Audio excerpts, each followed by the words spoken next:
If you're dealing with addiction of any sort, I just want to say I'm proud of you, because despite you battling this addiction, you still manage to wake up every morning and live your life. So I'm proud of you for that. And I'm also proud of you for clicking on this video to help you find solutions to your addiction. That sounds strange, I know, because you likely don't feel proud of yourself for having this addiction, but I know that after this video you'll be well on your way to beating it. No doubt about it. The way this video is going to work is we're going to cover a brief story from me to build some rapport between us, and then we're going to cover 3 psychological theories of addiction, one from psychoanalysis, one from neuroscience, and one from evolutionary psychology, and then we're going to get into the 2 solutions for beating any addiction. So if you want to get straight to the solutions and skip the theory, feel free to check out the timestamps in the description and skip straight to them, but obviously as the creator I would recommend you watch the whole video because the 3 theories will give you much needed context. But first of all, and to build a little bit of rapport between us, let me tell you a quick story about me. Since the age of 18, I've experienced addiction on and off. The 2 major things I battled with were technology addiction and porn addiction. When I was 18, I discovered something called NoFap and experienced firsthand the grueling battle of dealing with a 5-year-old habit. It took me about 90 days of continuously relapsing, but in the summer of 2018, I beat the habit for good. And over the next 3 years, I got into a long-term relationship and really started to get my life back on track. But then after the relationship ended, I found myself relapsing and just using the addiction again in order to relieve stress. I was shocked, annoyed, and a bit worried that after all these years of abstaining, I was falling back into the slope of addiction again. So in the early months of 2022, I found myself in an existential crisis, numbing myself with what I would put as extreme technology use. I would be scrolling on my phone and laptop, on YouTube and social media sites for 8 hours a day because I wanted to avoid the emotions that I was feeling inside and the depression. Over the years, I've seen many friends succumb to addiction as well, robbing them of physical or intellectual talents they once had and could have got them very far in life. Now they're smoking their sorrows away, trying to numb themselves of living a boring life. And all of these observations sparked my curiosity to study the topic academically. I frequently read about addiction and I study psychology, and I'm also incredibly interested in the neuroscience behind addiction. But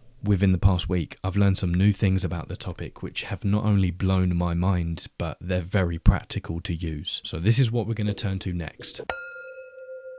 In his podcast with Robert Greene, Andrew Huberman spoke about the concept of time murdering. He described it as the false sublime, arising from our desire to escape time and the reality that we're finite and mortal beings. In other words, addictions, no matter what they are, give us the opportunity to escape the reality that one day we will die, and instead paint the illusion for us that we have all the time in the world. So why not just light up another joint, spend the day scrolling, or drink your sorrows away? Well, because one day you'll wake up and reflect on all the time and health you've wasted, and then your attempts to slow down time will crumble right before your eyes, cascading you into a never-ending pit of despair, depression and guilt. The concept of time murdering is quite interesting when you consider we use phrases such as killing time, and it also aligns with an early psychoanalytic theory from Sigmund Freud. In the early 20th century, the psychoanalyst Sigmund Freud came up with an interesting theory after he noticed that babies who had experienced trauma and soldiers who were returning from the war would reenact their trauma through their dreams and visions. He coined the theory death drive, or in German Todesstrieb, and famously said, "The goal of all life is death." Now that's quite a morbid quote, but Freud argued we have 2 motivating systems inside us: the drive towards pleasure and avoidance of pain, and also the drive for pain and destruction. The death drive theory was later termed Thanatos, and the pleasure driving principle termed Eros by later psychoanalysts. Thanatos being the Greek mythological representation of death, and Eros being the god of love and self-preservation. The death drive theory holds weight in the context of addiction as we try to piece together why we have such an overwhelming drive to perform a behaviour we know is bad for us, something we know will ruin our lives and wreak havoc on our health. Drinking, smoking, watching something you shouldn't, or doom scrolling for the whole day. But in the light of the death drive, we can interpret such drives to do these bad behaviours as the goal within itself, perhaps a form of self-sabotage and an indication of an imbalance between our death drive and our pleasure drive. Most interestingly, it turns out this old psychoanalytic theory that we're driven towards things we don't necessarily like is compatible with recent discoveries in neuroscience. I recently read a mind-blowing article on psyche.com which describes how you can want things you don't like and like things you don't want. Let me explain. In around the 1980s, a neuroscientist called Kent Berridge showed how we have different mechanisms in our brain which drive liking and wanting, and liking and wanting are also driven by different chemicals in the brain. Wanting is described as the motivation or urge you have to go after a reward, whereas liking is the pleasure from the experience itself. And in the 1980s, most neuroscientists thought that dopamine was responsible for all pursuit of reward. But Berridge performed some groundbreaking experiments on rats where he blocked the dopamine circuitry in their brain, meaning they were no longer motivated to pursue rewards such as food and sex. However, in another experiment, he did the exact same, so blocked their dopamine circuitry, but started to monitor the rats' facial expressions when they were given food. Because it turns out, rats actually express similar facial expressions to us humans when they like something, such as licking their lips, sticking their tongue out, or gaping in disgust when they dislike something. So before he conducted the experiment, Berridge predicted that the rats would shift from liking the food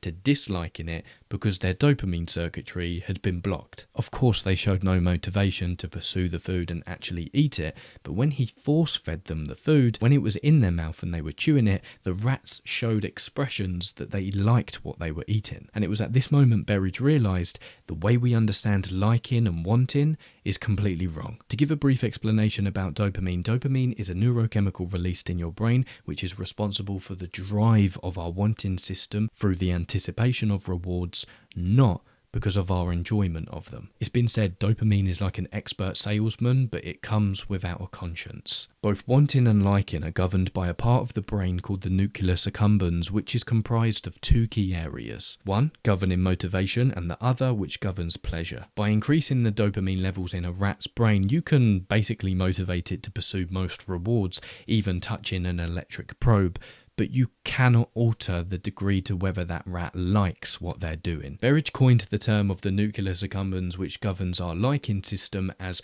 hedonic hotspots, and he says they take up around 10% of this brain region, whereas the wanting system is much more robust, and it takes up around 90% of this brain region, simply because from an evolutionary standpoint, which we'll get into next, wanting aids our survival more than liking. So have you ever noticed you want something even though you don't like it? In the context of addiction, this is exactly how it plays out. As we engage in a behavior more and more, we start to become desensitized to it, and the pleasure we derive from that thing starts to decrease. However, our motivation to pursue that reward increases, resulting in a mismatch between our liking and wanting systems. So the key thing to realize here is when you choose to not engage in something you want, you're not necessarily depriving yourself of something that you like. While we're working, we might feel an overwhelming urge to smoke, drink, or scroll on our phones. But with this perspective in mind, we can understand that the anticipation we have of the potential payoff for this behavior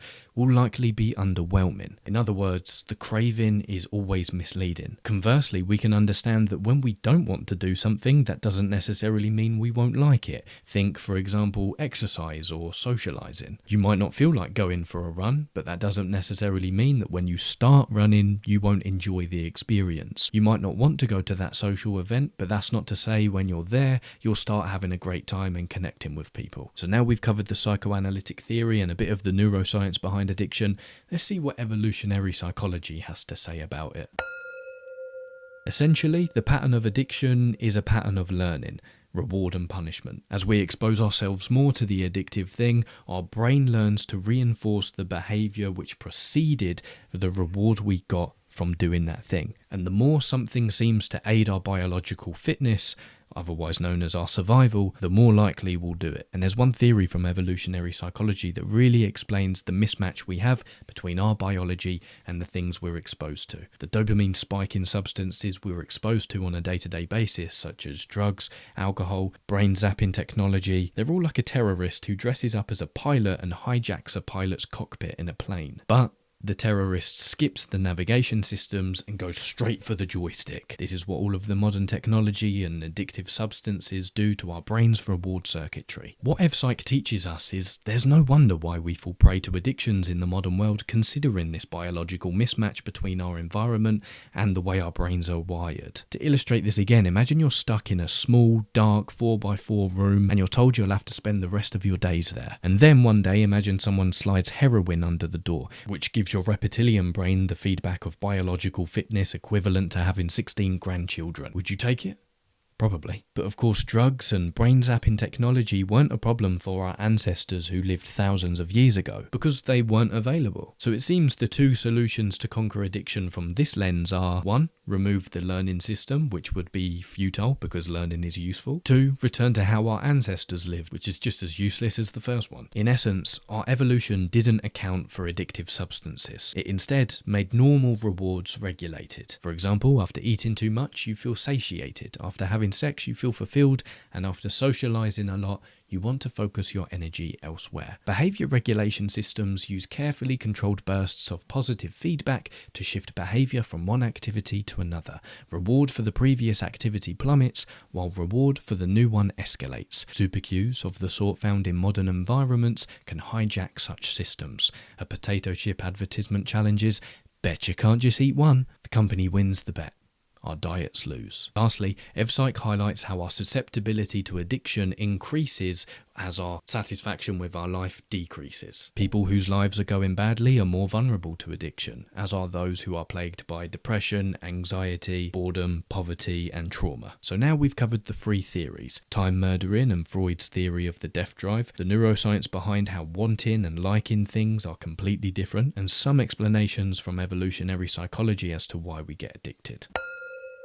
Now let's get into the practicalities, the two reasons why you haven't beaten your addiction yet. Addictions, whatever they are, all have one thing in common: they reduce our awareness of self. The language people often use around addiction is spot on. For example, "I just lose myself in the addiction," or "I don't feel like myself." What this suggests is that your addiction takes on a life of its own, compelling you further into the downward spiral of the behavior. And in order to do so, it hijacks your self-awareness. Because if you had enough self-awareness in the moment you feel tempted to binge eat, doom scroll, smoke, drink, you wouldn't engage in the behaviour because you would be able to see the consequences right in front of you. I came across this idea of unpacking about 2 years ago when Chris Williamson interviewed Jordan Peterson. And it goes like this: imagine you scroll on YouTube for 3 hours a day. But each time you finish scrolling on YouTube, you turn your phone off, put it down, and just busy yourself by doing something else. And although this seems harmless, your inability to dissect what's actually going on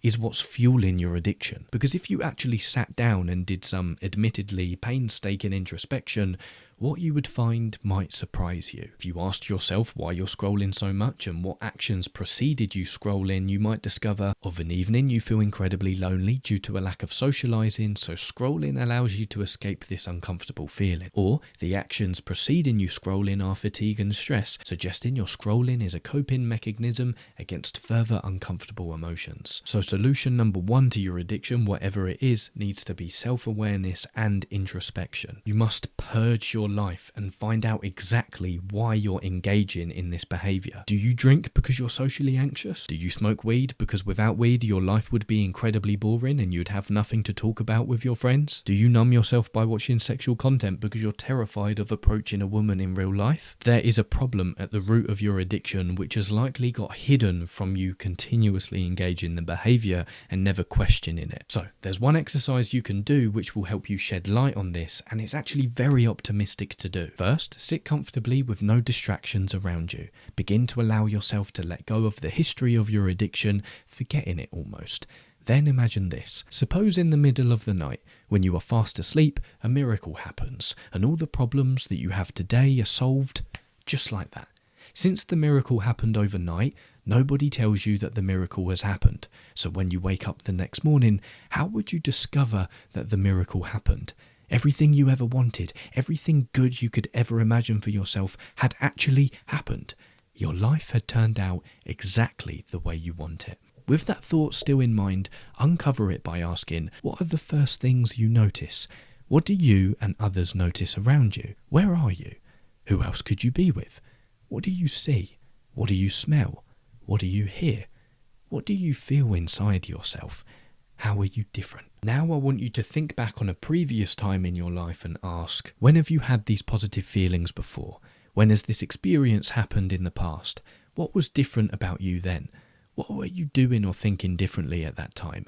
What would you need to happen to do this again? How could you cope with your challenges effectively? Are there times when you expected to engage in this addiction but remembered something that helped you calm down? What keeps you going?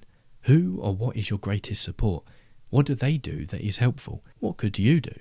What advice would you give to someone else who has similar problems? Then, repeat this imagination technique every single day until the miracle becomes true. I'll add a PDF in the description where you can see all of these questions. Number 2, responsibility. The opposite of addiction isn't sobriety, it's choice. As I mentioned at the beginning, I've been battling with technology addiction for the last 7 years of my life. And the reason it's been on and off is because of responsibility. My main observation over the last 7 years of studying addiction and seeing it in other people is it's not surprising why we fall prey to addictions. So to resolve your addiction, you need to invert the problem and ask, why doesn't everyone fall prey to addiction? During each period throughout my life, the addiction served a purpose. At the age of 17, porn and YouTube served the purpose of helping me escape difficult emotions and the reality that I felt very lonely and depressed. At the age of 22, the same addictions distracted me from the fact that I wasn't socializing a lot and I was struggling reacclimatizing back to my culture after living abroad. In those moments of addiction, I didn't have enough responsibility or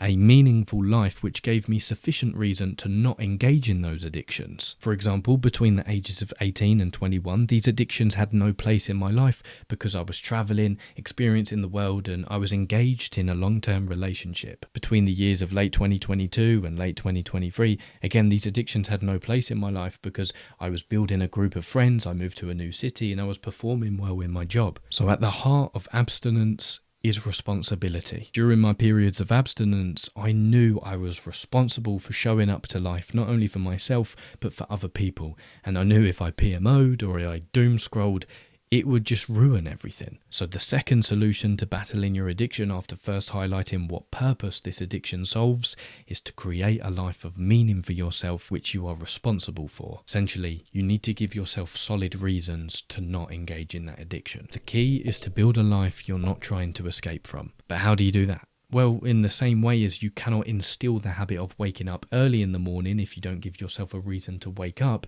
so too, you can't break this habit that you're currently hooked on if you don't replace it with a better habit. To move beyond addiction, your desire to change your life isn't enough, regardless of whether it's for yourself or others. Your desire to change your life and live differently needs to be integrated with positive interventions and changes to your habits that you can make in your life that are not only sustainable but give you a hope of a better future. There's a common idea that in order to recover from addiction you need to hit rock bottom, but that isn't true because there are 2 steps you can take to beat it without needing to hit rock bottom. Firstly, and bad news, you are going to have to gradually wean yourself off this thing, and depending on how heavily you've been engaged in this behavior, your withdrawal from it will be tough. During the withdrawal stage, you'll experience the complete opposite of everything you experience when you're engaged in this thing. For example, when you feel drunk, you feel alive, bubbly, and sociable. During your withdrawal, you'll feel anxious, lonely, and depressed. When you scroll on social media, you feel happy, engaged, and self-forgetful. When you go through withdrawal, you'll feel lonely, anxious, and groggy. You cannot escape the withdrawal stage if you want to beat this addiction. You have to go through it. And the pain you feel is literally your brain rewiring. And it will give you so many last-ditch attempts in order for you to engage in that thing again. To positively engage the process of withdrawal, use Dr. Anna Lemke's framework of the dopamine acronym, D.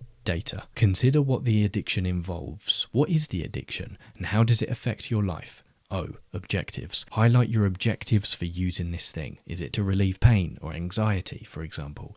P. Problems. What are the problems associated with continued use? A. Abstinence. Remove the addictive thing from your life altogether. This also allows you to find out if the addiction is causing you mental disturbance. On average, withdrawal can last anywhere from a few days to 2 weeks. M. Mindfulness. You need to sit with the pain and not escape it. I. Insight. Gather the feedback that the withdrawal is giving you and notice the psychological changes that are happening to you.